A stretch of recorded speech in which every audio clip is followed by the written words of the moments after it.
Então aqui diz assim, Isaías 11:1. Os irmãos podem abrir as suas Bíblias também, podem me ajudar. Né? Eu vou iniciar aqui, né? Isaías 11:1.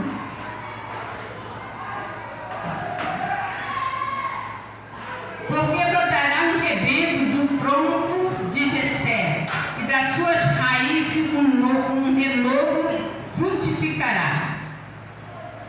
E repousará sobre ele o Espírito do Senhor, o Espírito de sabedoria e de entendimento, o Espírito de conselho e de fortaleza, o Espírito de conhecimento e de temor do Senhor. E falando mais ainda no versículo 3, para que deleitar-se-á no Senhor, no temor do Senhor, e não julgará segundo a vista dos seus olhos, nem repreenderá segundo o ouvido dos seus ouvidos. Aqui nós vemos a promessa de salvação também de Isaías no capítulo 9, no versículo de 6 e 7, que fala assim: e um menino nos nasceu, um filho se nos deu, e o principado estará sobre os seus ombros, e se chamará o seu nome maravilhoso, Conselheiro, Deus forte, Pai da eternidade, Príncipe de paz. Do aumento deste principado e da paz não haverá fim sobre o trono de Davi, e no seu reino, para firmar e fortificar com juízo e com justiça, desde agora e para sempre. O selo do Senhor dos Exércitos fez isto. Louvado seja o nome do Senhor. Deus mostra aqui, irmãos, Israel,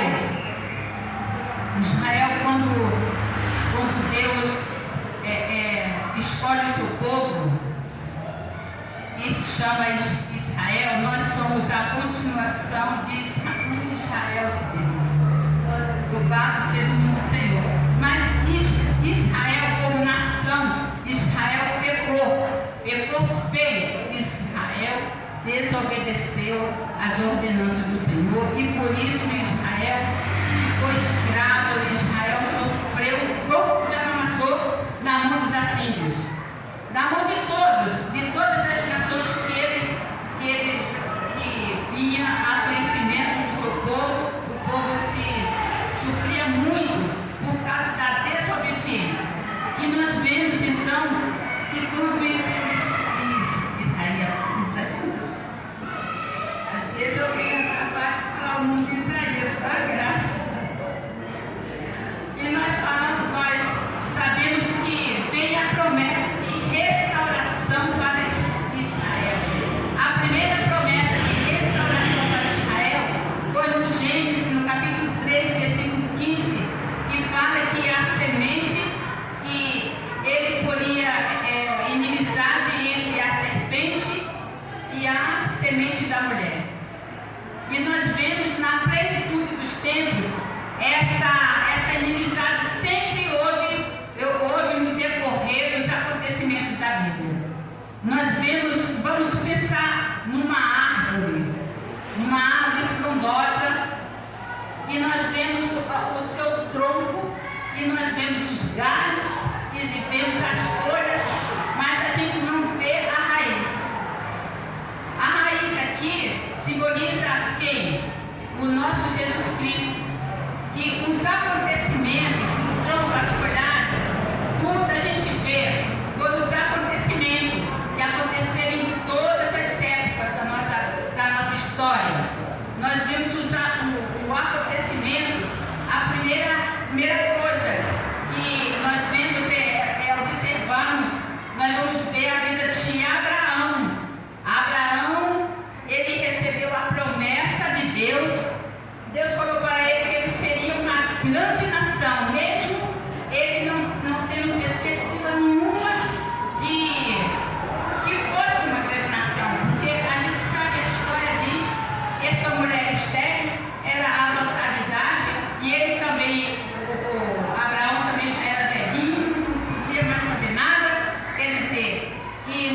possibilidade nenhuma. Mas, no entanto, nós vemos que Abraão sai da sua terra, deixa a sua parentela e vai para uma terra onde ele não sabia, onde ele não tinha direção, somente a fé e caminhando.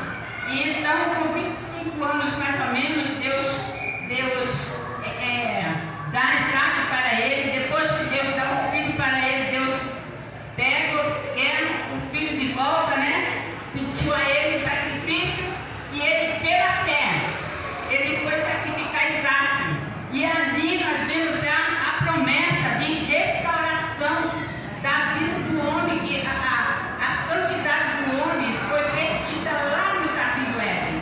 Porque nós sabemos que a história fala que Deus, todos os dias, Deus vinha para falar com o homem. Deus conversava com o homem todos os dias. E o homem era santo, porque ele não tinha pecado. Mas quando o homem pecou, ele se escondeu de Deus. Aí veja bem, o homem perde ali a santidade, o homem perde toda a liberdade que Deus deu para ele. E nós sabemos que a terra, ela frutificava, germinava a água do solo e ela alejava todas as plantações e eles tinham tudo sem precisar trabalhar. Então, Deus, quando veio falar com o homem e viu que o homem estava escondido, Deus não sabia que o homem tinha pecado, Deus sabia que o homem tinha pecado, mas falou para ele: Adão, onde tu estás? Estou aqui, Senhor. Por que Deus pergunta para Adão se Deus sabia onde Adão estava? Porque ele quer que a gente verbalize aquilo que nós fazemos e aquilo que precisamos. Ele sabe de todas as coisas com antecedência e ele sabia onde Adão estava. Aonde tu estás, Adão? Eu estou aqui, Senhor. Foi isso. E veio a provisão então. Deus matou o primeiro animal. Deus matou para cumprir a nudez do homem. Por que? Porque ali nós pensamos que Deus matou o primeiro ser vivo ali para cumprir a nudez do homem. Porque nós sabemos que Deus,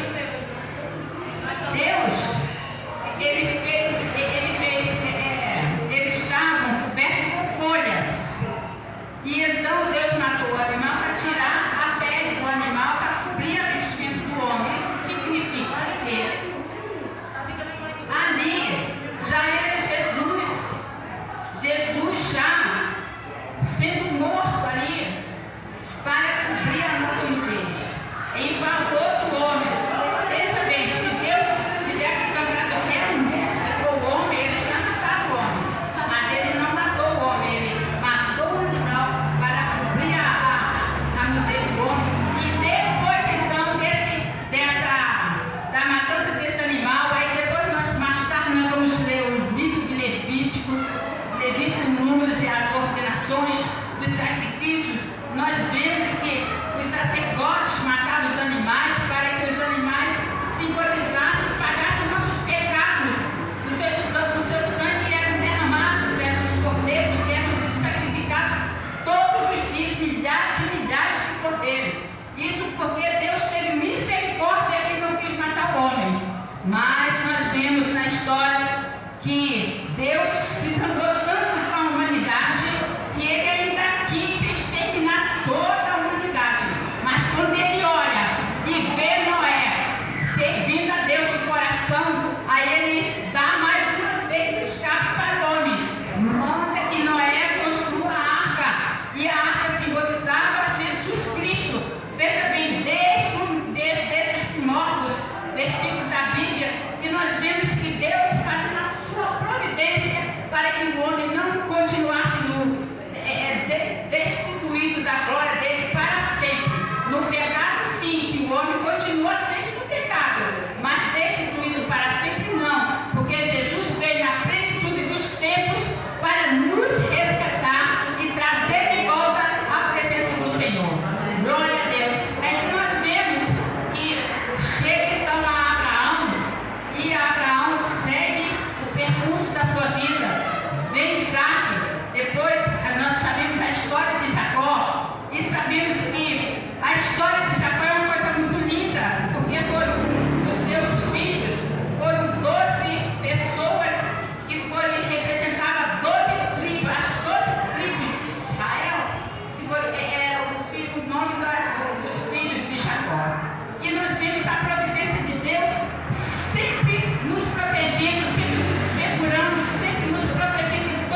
nós vemos que ele foi milagrosamente salvo das águas, foi criado lá no Egito e era príncipe, mas ele levou tudo por causa do seu povo.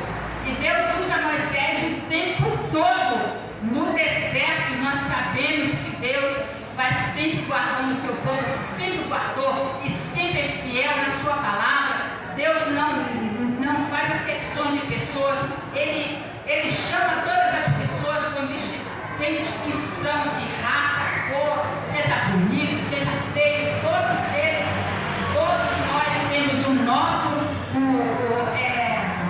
nosso privilégio de saber que Deus não faz distinção, acepções de pessoas. Ele quer que todos se salvem. Mas nós vemos na história de Israel, Israel foi muito terrível na presença de Deus. Israel, eles fez o becerro de ouro.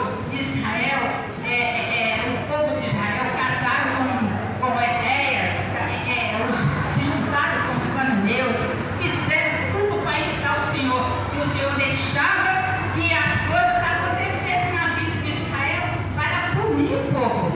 Como Deus levantou Nabucodonosor para punir a nação de Israel. Nabucodonosor não era crente, não, ele era usado na mão de Deus para que o povo reconhecesse que ele é o Deus dos céus e da terra. Ele faz tudo o que ele quer. O homem, ele só faz até onde Deus quer. Louvado seja o nome do Senhor. Então nós vemos aqui a promessa de salvação, de restauração que Deus faz na nossa vida.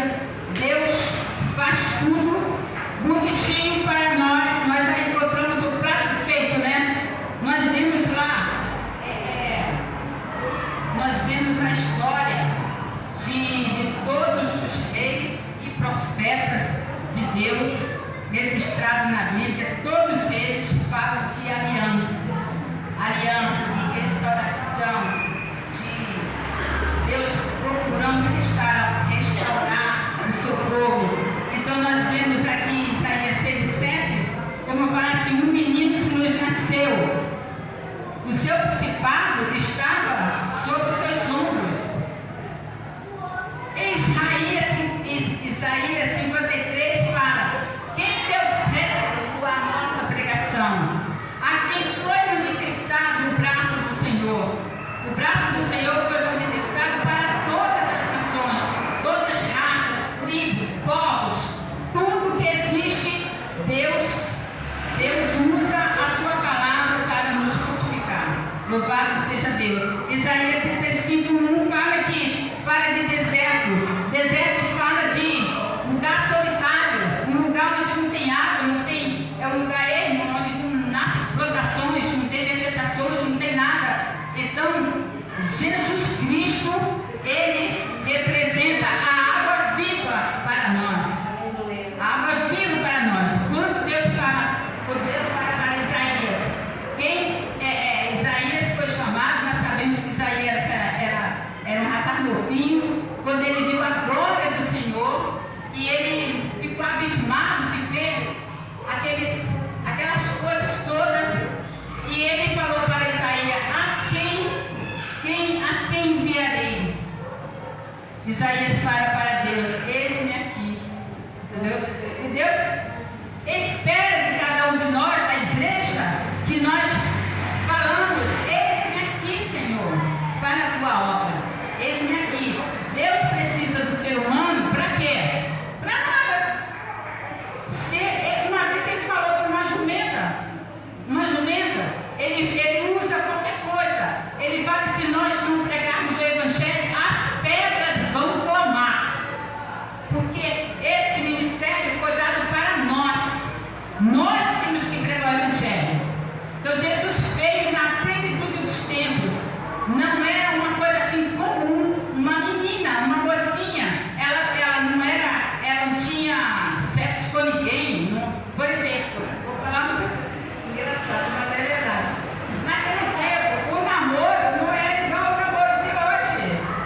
ao seu, como é que fala? Ele ia conduzir eles no lugar certo onde Jesus estava. Então isso que aconteceu. Eles foram para Jerusalém. Quando chegaram lá, o que eles falaram para o Herodes? Falou assim: vem cá, você acha que é mesmo que nasceu? Aí ele falou assim: bem, está escrito, na história está escrito que é em Belém da Judeia.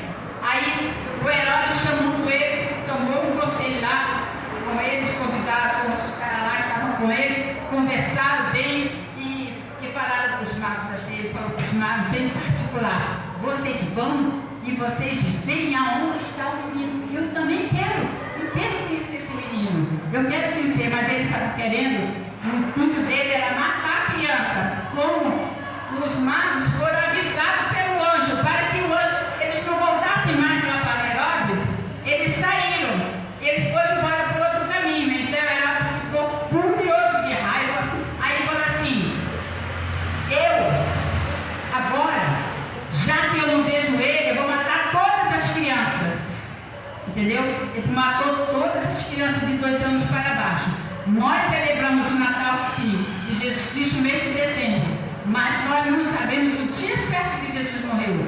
Porque se nós soubéssemos, a gente tinha 24, 23, 22, 12, sei lá, um dia qualquer. Mas a gente não sabe, porque o nosso calendário ele está atrasado. Então, nós estamos em 2022.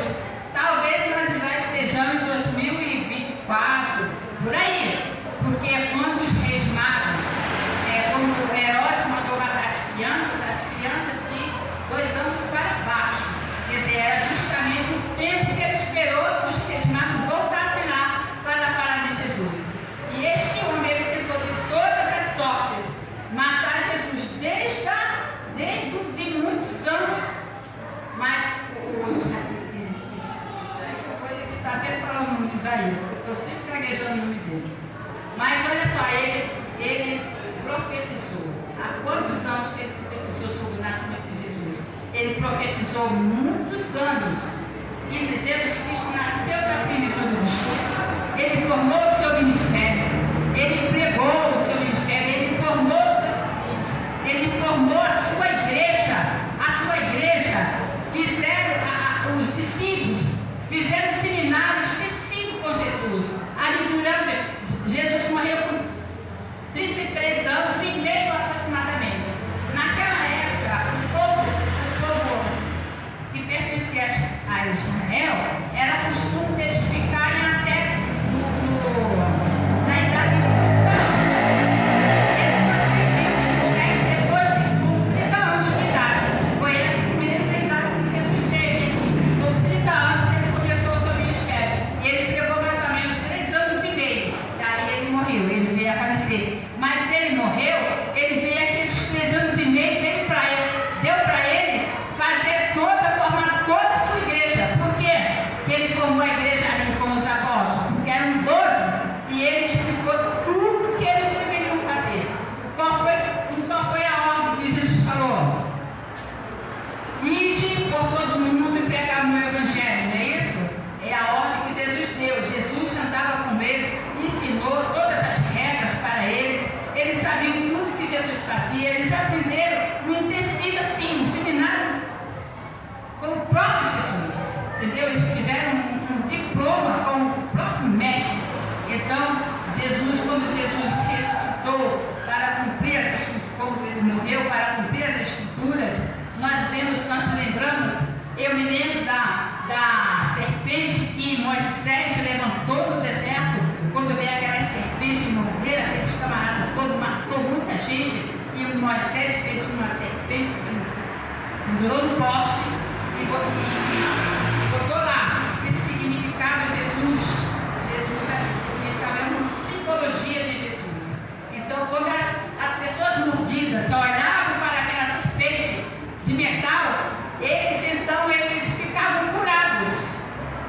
Aí nós pensamos, quando Jesus falou que quando eu for levantado, atrairei todos a mim. Ele foi realmente levantado em uma cruz. E E ali ele foi atraído por todos que estão presentes, por nós que estamos aqui, que acreditamos pela fé. Nós não chegamos a andávamos com Jesus pessoalmente, mas nós acreditamos na palavra de Deus. Quando Deus falou para Tomé, bem-aventurado sois, porque tu estás vendo, mas bem-aventurados são aqueles que não viram e creram. Jesus já estava falando sobre nós, sobre a igreja futura. E nós vemos que quando Cristo ressuscitou, ele estava dando as suas instruções em Atos dos Apóstolos. Nós vemos que ele estava começando nas instruções, mandando que eles ficassem em Jerusalém. Ficar em Jerusalém até que do alto sejam revestidos do poder de Deus. Então ele estava dando as últimas instruções. Quando apareceram 2 anjos, ele foi ascendido aos céus. E todas as pessoas ali, mais de 500 pessoas, viram Jesus ascendendo aos céus. Aí apareceu 2 anjos entre os apóstolos. Aí falaram assim: varões galileus, por que vocês estão olhando para o céu? Esse Jesus que vocês estão vendo ir, ele virá um dia. Entendeu? Jesus se ocultou nos ares e nunca mais se viu Jesus. Só quando ele quis que ele apareceu a outras pessoas. Mas ele deu uma ordem imperativa. Ir por todo mundo pregar o Evangelho. Essa é a ordem de Jesus para a igreja. A igreja tem um compromisso muito grande de pregar o Evangelho. Por que nós pregamos o Evangelho? Porque nós recebemos de graça e de graça nós vamos levar. A gente não tem que cobrar por nada, por oração, nem por nada. Nós recebemos a salvação de graça, nós temos que dar. Essa é uma ordem imperativa de Jesus. Uma vez eu conversando com uma pessoa, a pessoa falou para mim assim: eu vou embora dessa igreja. Eu vou falar: quem é? Você também não conhece? Eu vou embora dessa igreja. Aí eu falei assim: meu irmão, você vai embora com quê? Aí ele falou assim: porque tem uma chamada. Eu falei: chamada? Eu tenho uma chamada. Nessa igreja eu não estou tendo a oportunidade. Então a minha chamada é pregar. Eu estou enterrando meu talento aqui. Eu vou embora. E a senhora poderia também fazer o mesmo, né? Fazer o mesmo, né? Porque a senhora não tem oportunidade nenhuma. Eu falei assim: olha aqui, meu amigo, para mim você não está dizendo nada. Você tem uma chamada, você não tem chamada coisa nenhuma. Especialmente chamada para você não tem dom de chamada. Não existe esse dom de chamada. Você tem uma ordem. A ordem de Jesus é pregar o Evangelho a toda criatura. Não tem esse, não tem aquele. Você quer os holofotes, você quer ficar lá na frente pregando o Evangelho. Mas eu não chamo a gente para ficar entre 4 paredes pregando o Evangelho para os perdidos que vêm entrar na igreja. Deus mandou que a gente fosse em todos os lugares, Samaria, Jerusalém, Judéia, em todos os lugares, até os confins da terra. E é por isso que nós estamos aqui, conhecemos o Evangelho, pregamos o Evangelho, e nós sabemos que só Cristo salva. Então não tem esse negócio de dom. Eu tenho o dom de pregar. Você pode ter o dom de cantar, ter o dom de profecia, ter outros dons aí que a gente vê lá em 1 Coríntios 13, né? 1 Coríntios 13, que fala sobre os dons. Mas não o dom de pregar. O dom de pregar é uma obrigação. E ele ainda fala, Jesus fala: não vos deixarei órfãos, eu voltarei. Lá em Atos dos Apóstolos, no capítulo 2, foi ali que nasceu a igreja. Uma igreja, os discípulos que andavam com Jesus, os discípulos tímidos, porque Jesus pregava, Jesus falava, Jesus ressuscitava mortos, Jesus transformou água em vinho, Jesus fez muitas coisas que eles não puderam fazer, expulsar demônio, tudo isso Jesus fez. Mas quando Jesus falou que ficassem lá, que lá do alto seriam revestidos do poder de Deus, ali nasceu uma igreja forte. Pedro, que era um homem pouco iletrado, ele não tinha muita sabedoria, né? Mas ele ficou um homem cheio do Espírito Santo. E ali, com a pregação de Pedro, foram 3.000 almas ser salvas no mesmo dia. Agora eu fico pensando, gente, um cenáculo, num lugar, cabe 3.000 almas. Eu fiquei pensando que tamanho era essa nave, tamanho, mas um pouco me vai lembrar da Rua Florentina, quando começou a Nova Vida na Rua Florentina, a igreja era pequena, acho que talvez do tamanho dessa aqui. Aí ficavam as pessoas nos vasculhantes, do lado de fora, olhando, escutando a pregação do pastor Níger, e a igreja era acima, tinha gente do lado de fora, entendeu? Aí eu fiquei imaginando também o cenáculo lá, o povo devia ter muita gente lá de fora, porque como é que ia caber 3.000 pessoas dentro de uma igreja só, dentro de um lugar.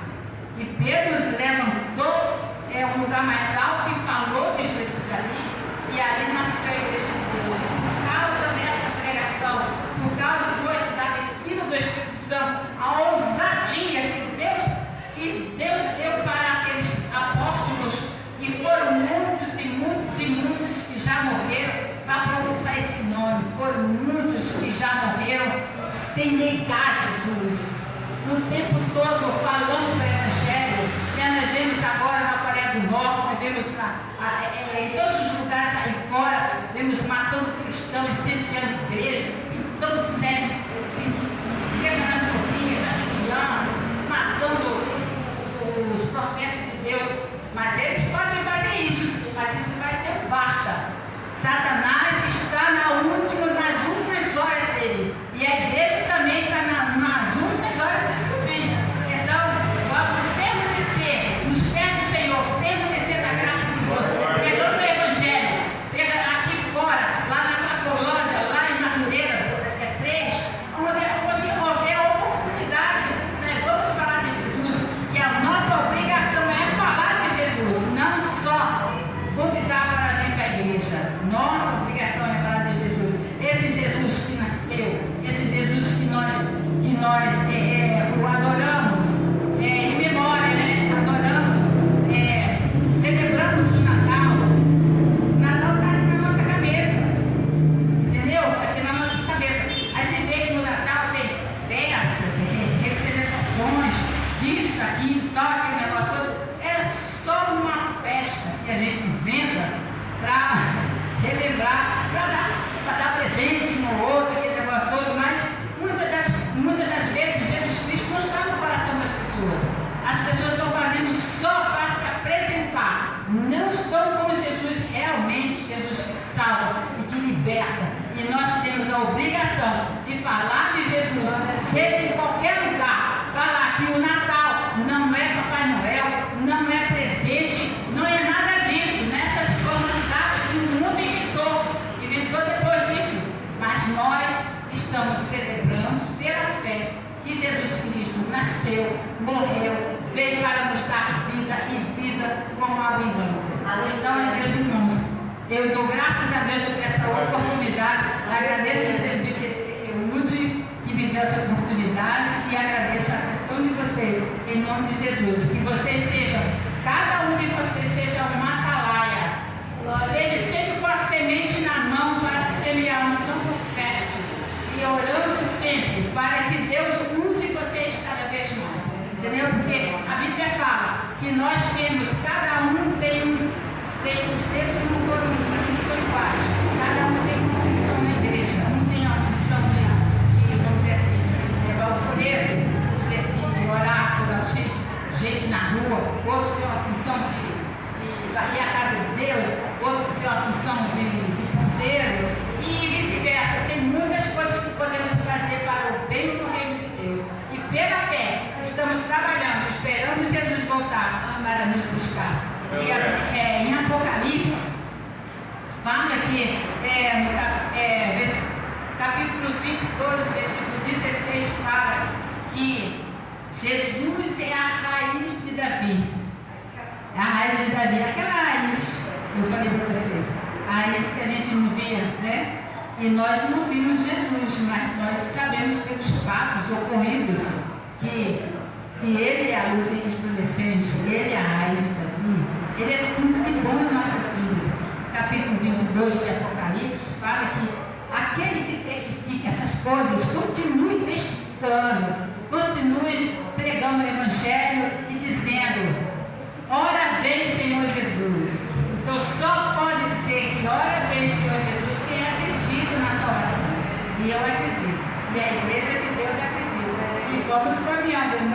Deus. Presbítero já também, já está. Já terminei, tá? Glória a Deus.